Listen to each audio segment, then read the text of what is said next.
Contoh saya kasus yang masalah saya dengan Komisi Informasi, itu tuh brutal. Makanya saya sedang gugat hari ini KPU Kabupaten dan Kota untuk membuka C1 Plano yang asli karena saya punya bukti. Ada banyak sekali perubahan rekayasa yang dilakukan oleh oknum penyelenggara hari ini, dan saya bisa pidanakan itu sebentar lagi nanti kalau memang KPU tidak mau membuka, ya siap-siap berhadapan dengan delik pidana kan. Lah, isu itu udah nggak laku lah sekarang gitu ya. Isu apa lagi? Coba dari isu yang ada, kira-kira faktor apa lagi yang memungkinkan orang memilih secepat itu?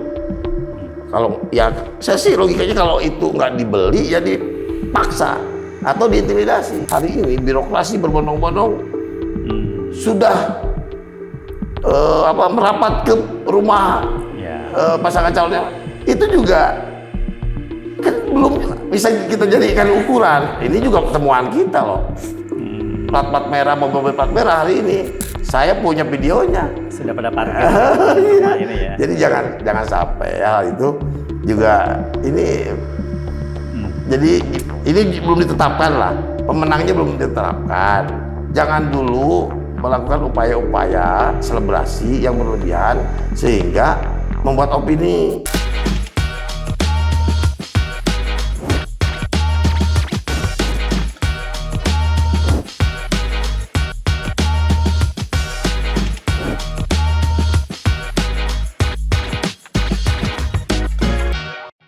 Assalamualaikum warahmatullahi wabarakatuh. Anda menyaksikan To The Point bersama saya Hilmi Pramudia. Teman diskusi hari ini tentu sudah tidak asing lagi di layar kaca. Sudah hadir bersama saya Kang Demi Hanzar Rahdian, politikus Partai PDI Perjuangan dan saat ini menjadi Ketua Tim Advokasi Paslon 03. Karena memang PSU belum usai. Belum.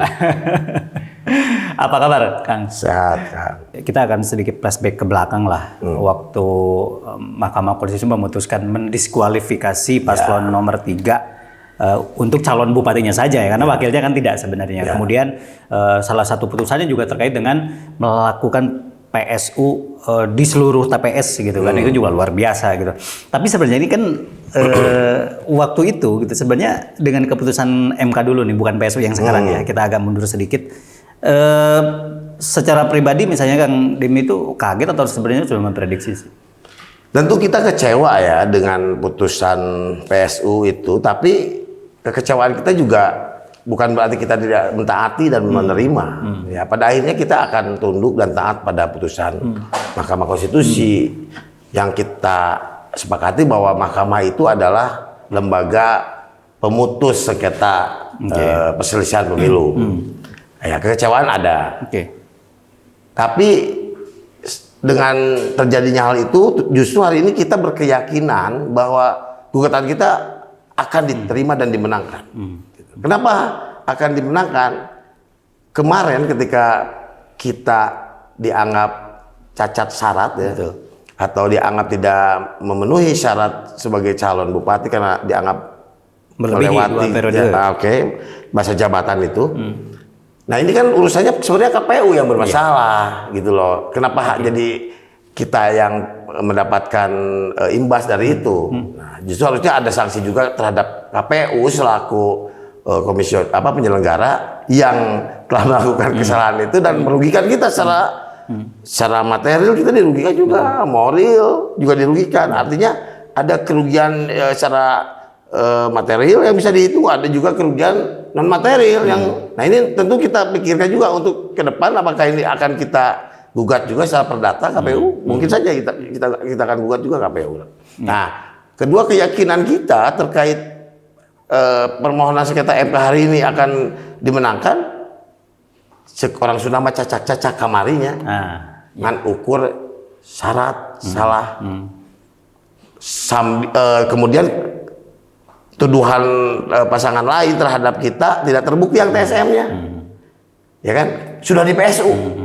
Ya seharusnya sekarang kalau melihat kondisi hari ini harusnya MK mendiskualifikasi. Bukan lagi PSU, geus dibatalkeun we. Pasangan nomor 2 harusnya. Ya, karena itu telah melakukan sebuah hal-hal yang mencabik rasa keadilan dan juga bukan lagi memperkosa demokrasi tapi sudah memutilasi demokrasi menurut saya. Jadi gini ya, kalau tuduhan dulu terhadap pasangan nomor 3 bahwa ada pengerahan ASN, ada penyalahgunaan anggaran untuk pengerahan atau untuk pergerakan pemenangan, itu kan tidak terbukti. Ya, itu sudah tidak berbukti. Kemudian MK memutuskan bahwa TSM itu tidak terbukti di periode pilkada kemarin. Nah, suara kita itu 52% kalau nggak salah. 52% itu bukan hasil dari money politik, bukan hasil dari kita mengancam atau melakukan sebuah tekanan kepada masyarakat untuk memilih kita, enggak. Itu murni adalah investasi politik kita. Kemudian itu adalah modal sosial Pak Ade waktu itu selaku bupati dengan berbagai kebijakannya, melakukan komunikasi yang baik dengan para stakeholder sehingga muncullah dukungan. Nah, angka ini sekarang berbalik, kebayang nggak? Pilkada 2020 suara kita itu 30 sekian. Lalu pilkada 2024 suara kita naik 20%. Dalam waktu 5 tahun modal sosial itu hasilnya 20%. 5 tahun loh. Ini 2 bulan Pak. Dalam waktu 2 bulan suara yang tadinya berapa persen? Mereka tuh tadinya 30 ya. 27. Nah, 27% sekarang jadi 51. Itu ajaib berarti ya. Luar biasa. Jelaskan secara logika politik bagaimana suara itu berpindah. Oke. Iya kan? Ini suara base partinya. Coba base partinya partai pemenang itu yang nomor 2-nya itu koalisinya mana saja? Oke. Hitung base partinya. Nyampein nggak sih angkanya segitu? Saya kira mana aja itu? Nggak nyampe kayaknya kalau base partinya itu. Nah, 20% perpindahan suara itu 20 sekian persen itu menurut saya dalam waktu 2 bulan ini irasional. Oke. Dan yang sebenarnya pas putusan Mahkamah Konstitusi yang mendiskualifikasi paslon Bupati nomor 3 ini kemudian mengisyaratkan atau memerintahkan untuk PSU, kan sebenarnya yang paling itu kan adalah penyelenggara itu tadi. Iya. Penyelenggara, bahkan anginnya juga sangat kencang dulu waktu itu. Loh, kenapa gitu? Tapi ternyata di tempat ini juga sebenarnya saya pernah mengkonfirmasi langsung ke ketuanya sendiri. Memang dia punya aturan sendiri, tafsir sendiri tentang aturan yang ya ada alasannya, ini segala meloloskan itu karena ini itu. Tapi sebenarnya kan yang sekarang juga yang dari 01 tuh, salah satu yang materi gugatan juga ternyata ada salah satunya terkait dengan syarat yang sebenarnya hampir bakal nyaris sama gitu ketika terjadi dengan waktu itu gitu. Yang mana tuh? Ya waktu itu kan yang Pak Ade juga kan tentang administrasi syarat. Sekarang juga 01 itu ada juga kenapa meloloskan yang Ibu Ayu, padahal sebenarnya ada di aturan kalau itu tidak bisa. Oh, benar kan? Iya, kalau saya nggak tahu ya membaca materi gugatan nomor 1, tapi yang jelas kita kan Bu Ayu itu diplenokan oleh KPU dijadikan pasangan calon itu baru keluar. Jadi belum keluar itu MK. Nah, kita tahu itu setelah pleno KPU baru beberapa minggu kemudian ada muncul. Artinya sudah ditetapkan oleh KPU. Berarti KPU-nya juga yang bermasalah kalau gitu. Ya, itu masalah. Nah, kita tidak gini. Ini kan masalah persepsi ya kalau Bu Ai itu. Nah, itu persepsi. Artinya ada larangan katanya calon terpilih. Nah, sedangkan mungkin ada beberapa persepsi yang bilang bahwa kalau calon terpilih kan Bu Ai sudah ditetapkan bukan lagi calon tapi sudah anggota DPRD. Nah, makanya KPU-nya kembali lagi ke KPU. Kalau kita kan kalau memang cakap KPU nolak harus ditolak kan, jangan. Kalau memang KPU menerima ya berarti dianggap betul. Tidak ada masalah di syarat. Nah, ini ya yang bagus juga pertanyaan Kang. Itu KPU dulu berkilah begitu. Tapi pertanyaan saya, kenapa KPU tidak mengikuti arahan Mendagri terkait fatwa MK. Kan Mendagri waktu itu sudah minta fatwa ke MK dan dibalas oleh MK. Nah, isinya tetap tidak dihitung priorisasi itu tidak dihitung dari mulai dilantik.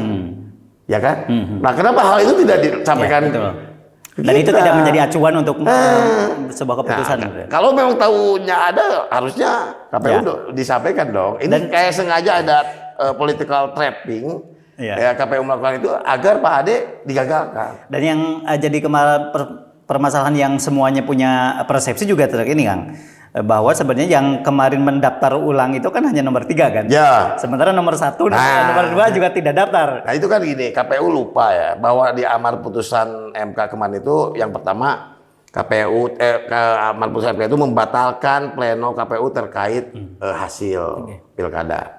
Kedua, membatalkan pleno KPU terkait pasangan calon dan nomor urut. Berarti ada 3 hasil pleno yang dibatalkan. Logika hukum bahwa ketika pleno itu yang dibatalkan itu berarti tidak ada lagi, dianggap tidak ada itu hasil. Karena balikan deui dianggap teu aya pasangan calon. Dan dianggap juga nomor urut hilang lagi, tidak ada 1 2 3. Nah, kemudian tidak menyertakan Pak Ade Sugianto sebagai calon. Ya. Kemudian memerintahkan kepada partai pengusung untuk penggantinya Pak Ade Sugianto. Ya. Kesananya bla bla bla, KPU harus menyiapkan dan lain-lain. Kemudian faktanya, lalu kenapa hanya Bu Ai yang mendaftar dan kemudian diplenokan Bu Ai? Yang lainnya kapan plenonya? Itu. Lalu kalau begitu berarti logikanya calonnya cuma kita aja. Betul. Yang lainnya bukan calon dong, karena tidak daftar pleno. Nah, jadi ini harusnya Bawaslu juga menyikapi, karena kita sudah katanya ada forum pemantau pemilu yang waktu itu mempertanyakan ke Bawaslu tapi tidak direspon oleh Bawaslu. Nah, ini aneh. Bawaslu juga patut dikritisi, harus diperiksa juga kenapa alasannya tidak merespon kawan-kawan pemantau pemilu waktu itu. Jadi dan konon katanya sudah ada gugatan ke Petun terkait kenapa pasangan calon yang lain tidak dilakukan. Iya, karena logikanya itu tadi ya sudah disampaikan. Kenapa? Jadi istilahnya sebenarnya yang mendaftar kemarin di PSU itu hanya nomor. Itu harusnya nanti itu di MK itu sudah, yang lain dibatalkan, ya kita aja sendiri yang harusnya otomatis kan. Ya, yang kedua kan nomor suaranya nomor 2. Betul. Ya sudah, kalau suaranya nomor 2 ya sudah selesai lah, berarti sudah. Kang, gini, Akang kan melihat kemarin ya ketika menjadi sebuah materi gugatan atau poin-poin yang digugat ke MK, salah satunya adalah yang terkait dengan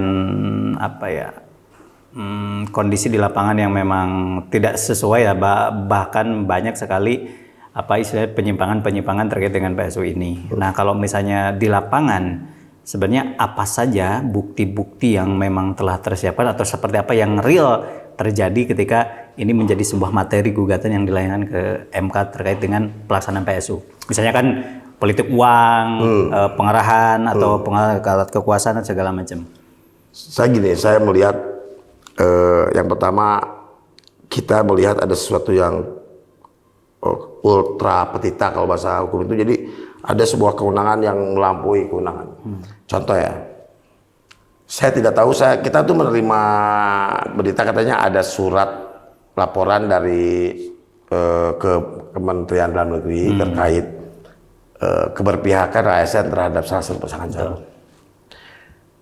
Lalu diresponlah surat itu dan luar biasa. Maksud saya luar biasa itu gimana? Ini responnya sangat luar biasa karena melibatkan beberapa pejabat pusat, petinggi pusat. Itu turun, melakukan monitoring lah, apalah dan lain-lain. Ya banyak juga lah dikerahkan kemarin tuh hebat lah, PSU Tasik ini keren banget. Seakan-akan Tasik ini akan terjadi disintegrasi, sebahaya itu. Bagi saya melihat ini berlebihan, turun ke setingkat pejabat-pejabat wamen, pada turun semua. Oke. Kemudian ada petinggi-petinggi TNI Polri juga turun, ya kan? Saya sih senang-senang aja, aman lah, ya kan, PSU ini bagus. Artinya yang pertama Tasik ini dihitung itu bahwa emang tapi yang dikhawatirkannya apa? Apakah Iya. Pak Ade ini atau incumbent kita ini mau melakukan sebuah makar apa gitu? Dan sedarurat apa sehingga kondisinya? turun itu? Ya, nah ini Pak perlu diwaspadai ini, perlu dipertanyakan sehebat apa? Atau mungkin suratnya yang ngirim surat itu siapa? Benar. Itu kan harus jelas legal standingnya siapa pengirim suratnya, sehingga begitu diperhatikan, ya kan? Begitu mendapat atensi luar biasa. Saya tidak tahu laporannya seperti apa, pengirim suratnya juga siapa. Mungkin sehebat itu beliau sehingga Langsung direspons, gitu kan. Nah ini patut diselidiki motifnya apa gitu loh, sehingga begitu semangat, begitu responnya pemerintah pusat hari ini melakukan penjagaan atau monitoring terhadap pelaksanaan PSU di Tasik, Kabupaten Tasikmalaya. Jadi saya kira tuduhan ya incumbent di seluruh dunia juga begitu perilakunya. Ya, maksudnya gini,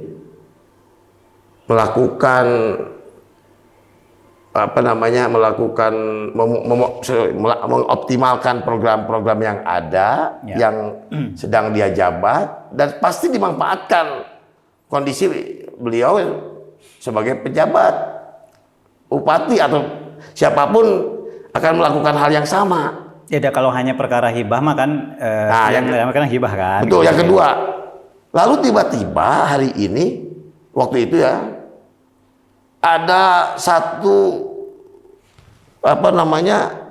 gerakan yang seakan-akan bareng laporan laporan polisi laporan Labdu namanya yang menjadi dasar para aparat penegak hukum untuk memanggil, memintai keterangan lembaga-lembaga keagamaan yang menerima hibah. Padahal kalau mau disoal urusan itu kan sebelum bupatinya siapapun juga sudah ada program untuk, dan itu memang program pemerintah yang rutin. Iya dong, kan ada. Mendagri juga tahu dong hibah itu ada. Itu kemarin Pak Deddy juga cerita tentang hibah itu kan memang ada kan, bukan hanya di Jawa Barat juga ada. Dan itu ada dasar hukumnya, diperbolehkan. Ormas Islam, ormas ormas keagamaan lain ataupun organisasi masyarakat yang lain seperti KNPI, NU Muhammadiyah, Persi, semua menerima kok hibah. DMI, FKD yang itu biasa. Nah, lalu kemudian apa yang jadi persoalan itu urusan penegak hukum, saya nggak tahu. Saya tidak mau masuk terhadap apa tadi penegak hukum misalnya enggak. Cuman kok bisa bareng, kok saat pilkada, ya kan? Yang saya tahu seharusnya gini ya, urusan-urusan yang menyangkut urusan hukum saja ya, pasangan calon punya masalah hukum. Ketika pelaksanaan pilkada itu jangan dulu ada urusan apapun sebenarnya, ya kan? Ini pasangan calonnya juga ada yang dipanggil juga, gimana gitu loh. Kemudian dianggaplah tim-tim pasangan itu kan dianggap tim, dipanggil juga. Menurut saya kan diangain lah, itu juga sebenarnya bisa masuk pada menggunakan ini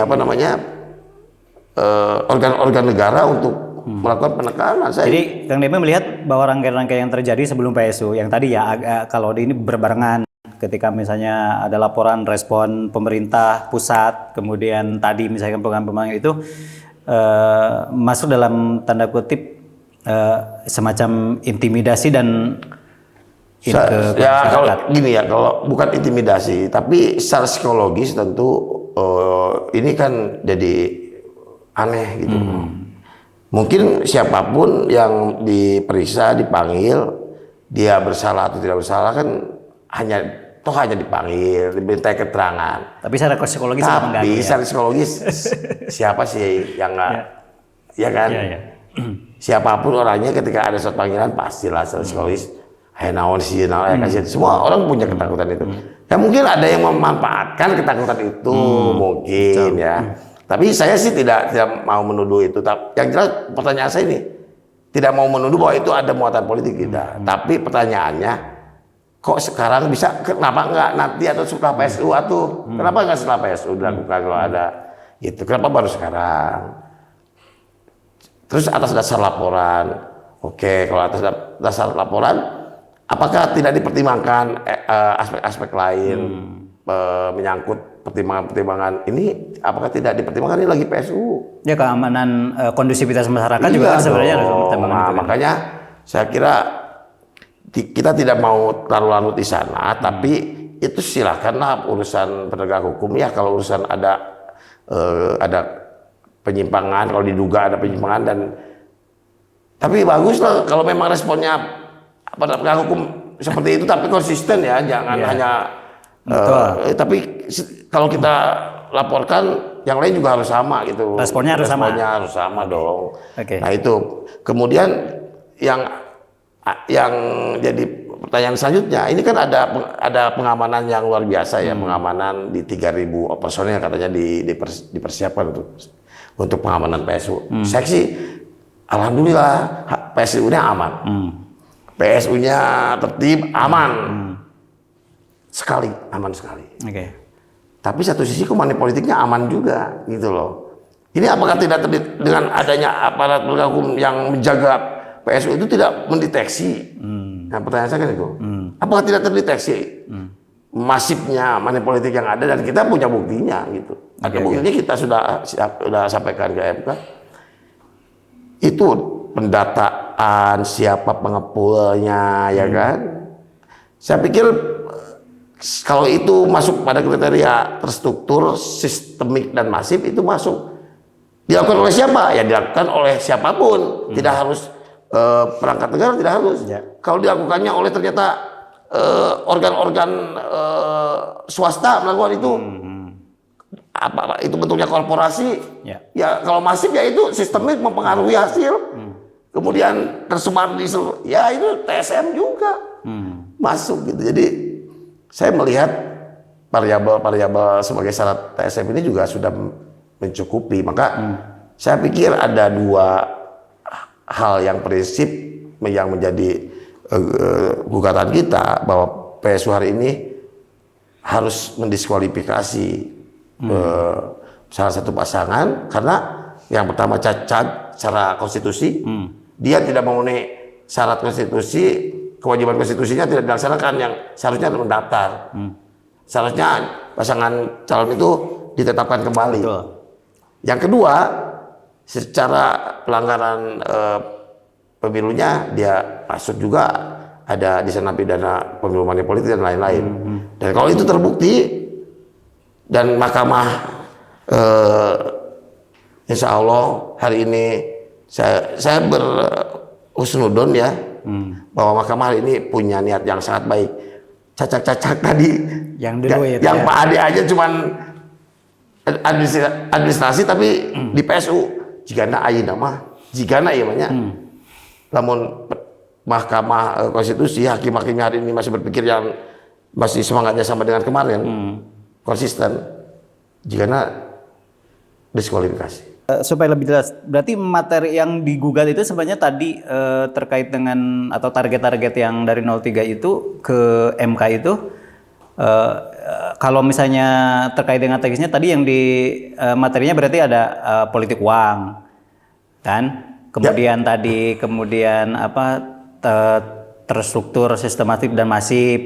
Kemudian apalagi selain itu? Detailnya saya tidak bisa sampaikan langsung karena kan tentu ini ada strategi persidangan ya, strategi lawyer, strategi kuasa hukum bagi kami untuk tidak substansinya itu aja ya. Prinsipnya ada hal-hal secara prinsip tata negara atau prinsip hukum hari ini yang dilanggar ya sangat prinsip. Yang pertama tadi Syarat administratif itu prinsip.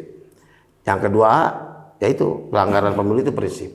Jadi dua Tapi prinsip. gini, ada yang menarik sebenarnya dari fenomena atau yang terjadi hari ini di Kabupaten Tasik. Ketika pada ini sekarang kan kalau misalnya tidak ada PSU, daerah-daerah itu udah membangun, Kang. Udah mulai memetakan, udah membangun karena ya itu tadi tidak pergerakan. Sekarang kabupaten, apalagi misalnya nanti misalnya ketika ada keputusan MK harus PSU lagi, apakah ada berpikir, apakah tidak? Kenapa nggak legowo saja? Kenapa nggak ini gitu? Misalnya di 03 untuk bisa sama-sama, ayolah bangun misalnya gitu. Itu ada loh, Kang, cara berpikir masyarakat sebagian yang memikirkan kenapa harus kapan mau ngebangunnya misalnya ketika terus hari ini kan ketika misalnya MK diputuskan ternyata tadi misalnya optimisme dari tim 03 ini berarti kan harus ada diulang lagi misalkan. Atau misalnya diskualifikasi. Nah, ini seperti apa? Makanya diskualifikasi. Apakah nggak mempertimbangkan tadi kenapa? Bukan, maksudnya gini, diskualifikasi itu artinya dia tidak harus PSU lagi, langsung memenangkan. Oke.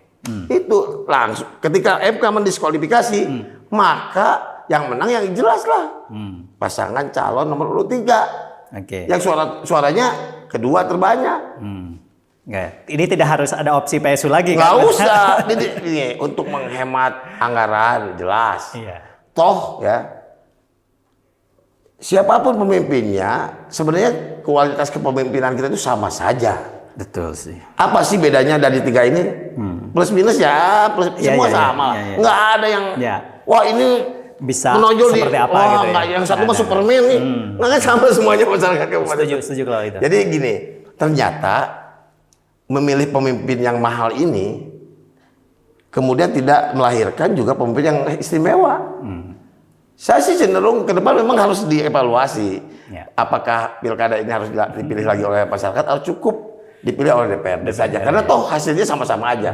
Kalau takut sekarang ada money politik, wah, DPRD cuma 50 lebih gampang mengawasinya. Simpen aja KPK sama aparat hukum satu selesai kan. Cuma 50 orang aparat penegak hukum yang menjaga sekarang. Berapa ribu TPS, berapa ribu. Berapa harus kita menggaji penyelenggara pemilu. Belum Bawaslu. Belum pengawas pemilu aja, Bawaslu itu 1 juta satu orang hanya untuk memoto C1 yang hari ini juga nggak melakukannya. Itu maksimal. Contoh saya kasus yang masalah saya dengan Komisi Informasi. Itu tuh brutal. Makanya saya sedang gugat hari ini KPU kabupaten dan kota untuk membuka C1 plano yang asli karena saya punya bukti. Ada banyak sekali perubahan rekayasa yang dilakukan oleh oknum-oknum penyelenggara hari ini dan saya bisa pidanakan itu sebentar lagi nanti kalau memang KPU tidak mau membuka ya siap-siap berhadapan dengan delik pidana karena semua badan publik itu ketika diminta informasi publik selama tidak dikecualikan itu harus memberikan. Apalagi ini sudah ada keputusan inkrah dari Komisi Informasi Publik bahwa itu harus diberikan.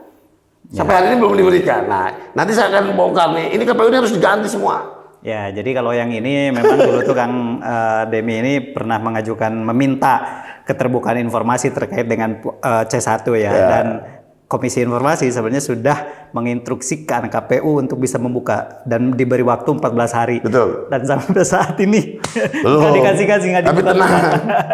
Jadi gini, kan kalau saya kan dasarnya undang-undang.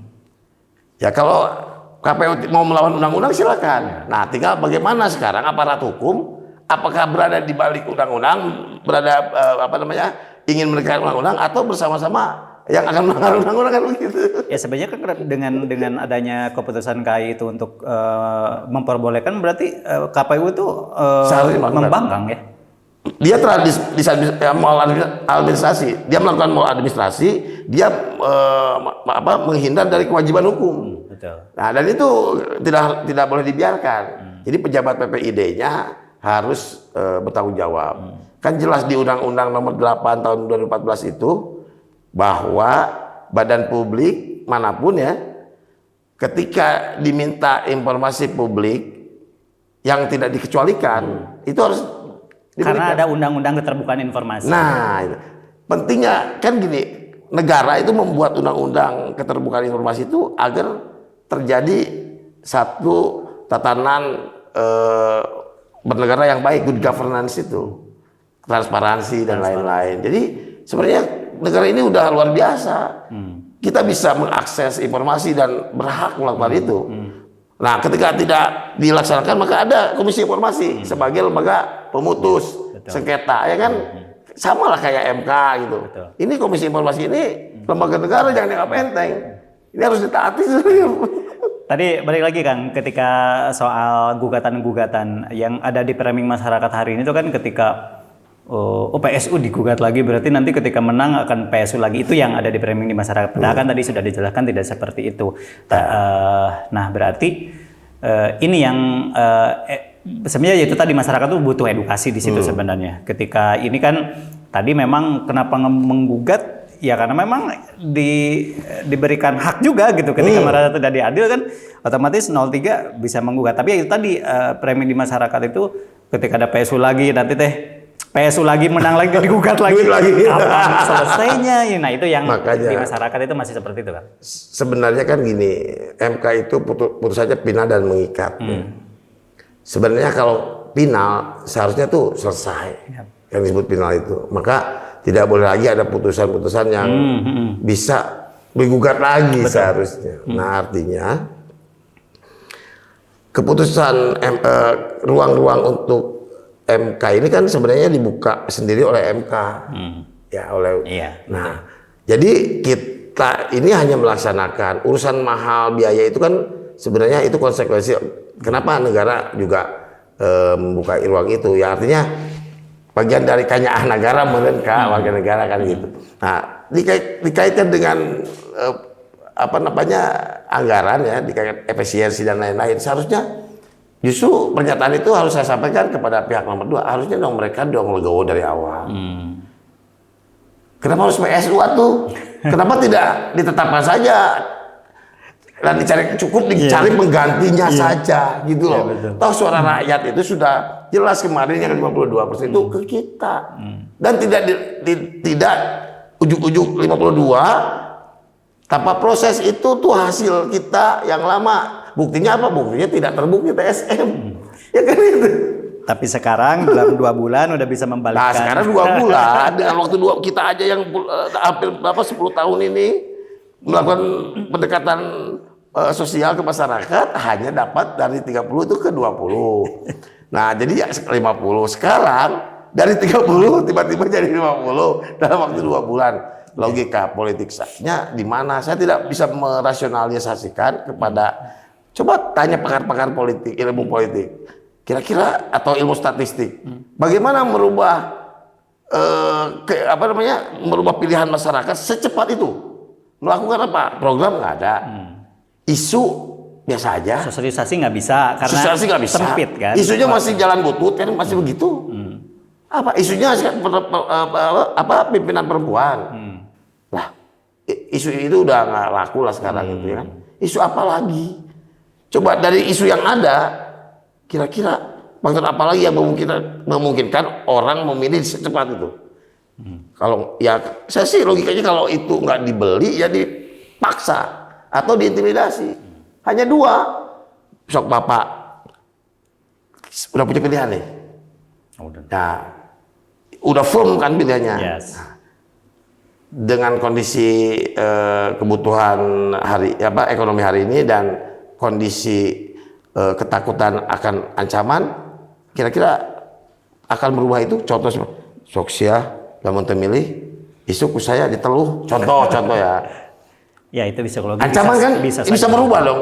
Ketika kita diancam atau sangkaan, saya di A, di B, di C, atau misalnya kalau bang ngomong, ya itu kan manusiawi lah. Orang pasti akan melakukan itu. Bagi mereka atau cicing sia, ulah usik lamun teu kan banyak secara politik itu secara psikologi orang bisa dilakukan hal-hal seperti itu sehingga mereka yang tadinya mendukung tiba-tiba menjadi diam atau menjadi tidak bicara. Yang tadinya mendukung sekarang selamat kepada lupa. Jadi dan itu banyak yang terjadi. Nah, itu banyak. Dan gini ya. Tolong juga ini harus dilihat. Saya juga melihat bagaimana hari ini birokrasi berbondong-bondong sudah merapat ke rumah Ya. pasangan calonnya, itu juga kan belum bisa kita jadikan ukuran. Ini juga temuan kita loh. Plat merah, mobil plat merah hari ini, saya punya videonya. Sudah pada parkir rumah ini ya. Jadi jangan sampai hal itu juga ini. Jadi ini belum ditetapkan lah, pemenangnya belum ditetapkan. Jangan dulu melakukan upaya-upaya selebrasi yang berlebihan sehingga membuat opini bahwa ini sudah selesai belum. Jadi tolong dihargai, kita juga dulu kan mereka pernah berada di posisi itu. Jadi ya sebagai warga negara yang baik ya dijagalah dihormati juga proses yang sedang berlangsung gitu. Oke. Terakhir, seberapa optimis Anda bisa menangkan gugatan di PSU ini? Ya harus optimis lah, karena kita punya gini, kalau tidak optimis tidak akan kita gugatkan. Karena optimis maka ini dimohonkan digugatkan. Optimis itu rasional, ada buktinya, ada fakta, ada dasar hukum, ada legal standingnya. Jadi semua variabel untuk memenangkan itu ada. Semua variabel untuk kita bisa dikabulkan keputusan oleh MK itu punya. Ditambah lagi ternyata ada pasangan calon lain yang menguatkan. Betul. Ya kan? Jadi jelas bahwa ini memang bukan hanya persepsi kita, ternyata persepsi umum. Ada pasangan calon nomor 1 yang alhamdulillah hari ini konon katanya sudah juga mendaftarkan dan diregister. Kalau dulu sebenarnya isunya sama. Lawannya hanya 1, sekarang lawannya ada 2. Kalau dulu 1, sekarang 2, ya kan? Kalau dulu kan Pak nomor 1 kan tidak menggugat kita sebenarnya. Oke. Kang Demi Hamzah Rahadian, terima kasih telah hadir di To The Point. Menarik sekali sebenarnya. Nanti mungkin harus update dan kita mencari referensi lagi dengan narasumber yang lain untuk bisa beradu gagasan terkait dengan apa yang terjadi. Karena tadi sebenarnya bagian dari edukasi juga masyarakat terkait dengan bagaimana isu yang terjadi di Kabupaten Tasikmalaya khususnya yang saat ini memang PSU belum usai gitu ya, yang harus disikapi tapi jangan sampai tadi masyarakat jadi kebingungan mana sebenarnya informasi yang benar. Dengan diskusi tadi yang lumayan cukup panjang juga, ya itu bisa memberikan pencerahan untuk kita bersama. Sampai di sini To The Point edisi hari ini. Terima kasih atas kebersamaannya. Assalamualaikum warahmatullahi wabarakatuh.